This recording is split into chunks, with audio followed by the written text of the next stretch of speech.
Hello everyone, welcome to my YouTube channel Shiksha with दीक्षा।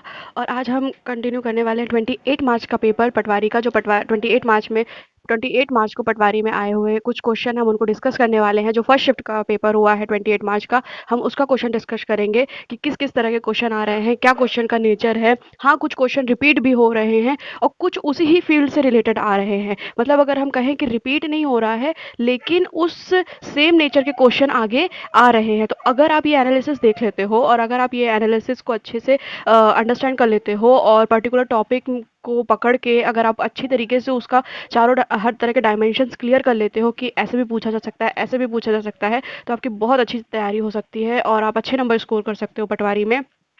तो hope आपके लिए ये सेशन हेल्पफुल रहे। यहाँ पे हम फर्स्ट शिफ्ट का क्वेश्चन डिस्कस करेंगे 28 मार्च का। सेकंड वीडियो में हम 28 मार्च का सेकंड शिफ्ट का क्वेश्चन डिस्कस करेंगे। तो चलिए आइडिया डिस्कस करते हैं कि कौन कौन से क्वेश्चन जो है पटवारी में पूछे गए हैं। नमक का सूत्र क्या है? सोडियम क्लोराइड का रासायनिक सूत्र क्या है? केमिकल फॉर्मूला पूछा गया है नमक का, वो है NaCl। सतपुड़ा श्रेणी किन दो नदियों के बीच विभाजन का कार्य करती है? तो नर्मदा और ताप्ती के बीच जो है सतपुड़ा श्रेणी जो है विभाजन का कार्य करती है। अब ये आ गया आपका पहाड़ से क्वेश्चन। अब यहाँ पे आ जाता है सीधा और आभासी प्रतिबिंब कैसे बनता है। ये हो गया साइंस का क्वेश्चन कि कौन सा लेंस और कौन सा जो मिरर है वो यूज होता है। तो ये साइंस से रिलेटेड क्वेश्चन है। उत्तल दर्पण पर सदैव एक सीधा, छोटा और आभासी प्रतिबिंब होता है। विश्वामित्र पुरस्कार किस क्षेत्र में दिया जाता है? इसका मतलब प्राइज से रिलेटेड, MP के अवार्ड से रिलेटेड क्वेश्चन आ रहा है। खेल में सेवाओं के लिए कोच को दिया जाता है। तो आप होप इसको भी अच्छे से कर लीजिएगा, जिससे आपको ये एग्जाम में हेल्पफुल रहे। अब यहाँ पे आ जाते हैं, अगेन एक साइंस का क्वेश्चन पूछा गया है। कोशिका, धातु, अधातु, तत्व, विद्युत, लेंस और पदार्थ से भी प्रश्न पूछे गए हैं। कोशिका मतलब सेल से, मेटल, नॉन मेटल से, और लेंस से क्वेश्चन पूछा गया है, और मटेरियल से, सॉल्यूशन से क्वेश्चन पूछा गया है। तो होप अगर आप लूसेंट भी कंप्लीट कर लेते हैं अच्छे से केमिस्ट्री और बायोलॉजी की, तो आप ये है कि आप कर सकते हैं उस क्वेश्चन को सॉल्व। मध्य प्रदेश में कहाँ के शैल क्षेत्र प्रसिद्ध हैं? भीमबेटका के शैल क्षेत्र प्रसिद्ध हैं। तो ये आ गया आपका शैल क्षेत्र वाला क्वेश्चन MP की ज्योग्राफी से। इलेक्ट्रॉन बादल नाभिक के व्यास में कितना बड़ा होता है? तो इलेक्ट्रॉन जो न्यूक्लियस होता है उसका व्यास से कितना बड़ा होता है? तो 10.5 होता है। बॉलीवुड गायिका पलक मुच्छल का संबंध मध्य प्रदेश के किस शहर से है? तो ये आ गया नॉर्मल जो बड़ी बड़ी हस्तियां हैं जिनका संबंध मध्य प्रदेश से है या मध्य प्रदेश के किसी जिले से है, तो आप उनको भी करके जाइएगा, वो है इंदौर। कोशिका का ऊर्जा ग्रह किसे कहते हैं? माइटोकॉन्ड्रिया कहते हैं। This is also from science question. Madhya Pradesh के किस मंदिर का निर्माण सप्तरथ शैली में किया गया है? कंदरिया महादेव का जो मंदिर है उसका जो है सप्तरथ शैली में किया गया है। अब आ जाते हैं, कुछ कंप्यूटर के क्वेश्चन भी आए हैं। मंदिर से तो क्वेश्चन आ ही रहे हैं, तो होप आप मंदिर भी अच्छे से पढ़ के जाइए। सारे जो मध्य प्रदेश से रिलेटेड है उनको तो पढ़ के ही जाइए। फिर आ जाता है कंप्यूटर का। कंप्यूटर में internet, input output, shortcut, MS Word, operating system, RAM, OSI layer, Excel आदि भागों से भी प्रश्न पूछे गए हैं।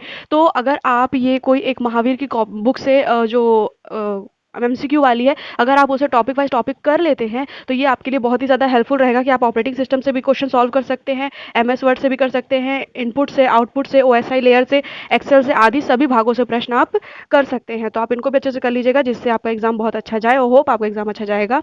सतपुड़ा राष्ट्रीय उद्यान कहाँ स्थित है? नर्मदापुरम में स्थित, होशंगाबाद में है। नर्मदापुरम उसका नाम कर दिया गया है, ठीक है, उस जिले का नाम कर दिया गया है। तो ये नेशनल पार्क से भी क्वेश्चन आ रहा है।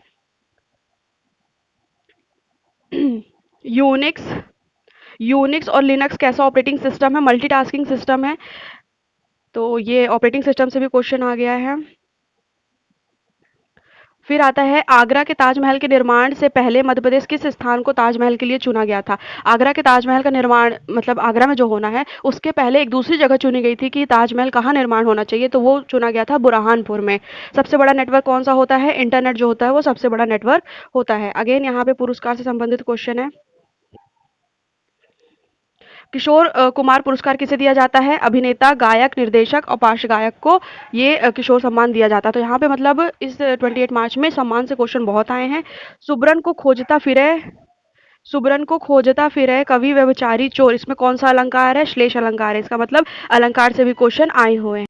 इंडोनेशिया में 2004 में बॉक्सिंग डे सुनामी कौन से द्वीप पर आई थी? तो सुमात्रा में आई थी। हिंदी में पर्यायवाची आया हुआ है, रस आया हुआ है, छंद आया हुआ है, संधि, समास, विलोम, शुद्ध अशुद्ध वर्तनी, वाच्य आदि से भी प्रश्न पूछे गए हैं। इसका मतलब आप जो जनरल हिंदी होती है उसको तो करके ही जाइए कैसे भी कैसे, और उनकी क्विज सॉल्व करके चाहिए। तो होप आपका ये पेपर जो है बहुत अच्छा जाएगा। खिलाड़ी पुरस्कार से संबंधित प्रश्न पूछे गए हैं। जाहिर सी बात है, जो प्लेयर है और जो कोच को अवार्ड दिया जाता है, जो एमपी का जो मोस्ट ये वाले जो प्लेयर के अवार्ड दिए जाते हैं या जो कोच को दिया जाता है, उससे तो बिल्कुल प्रश्न बन रहा है, तो आप उसको भी करके जाइए। युद्ध अभ्यास से संबंधित प्रश्न पूछे गए हैं। मध्य प्रदेश में शिशु मृत्यु दर कितनी है? 43 है। बहुव्रीहि समास का उदाहरण क्या है? जितेंद्रिय विकल्प में दिया गया था, तो आप ये समास भी करके जा सकते हैं, तो ये आपका बहुत हेल्पफुल होगा। महाजनपद काल कौन सी राजधानी गणतंत्र थी? तो वैशाली थी। सैलानी द्वीप निम्नलिखित में से किस स्थान पर स्थित है? तो ओंकारेश्वर खंडवा।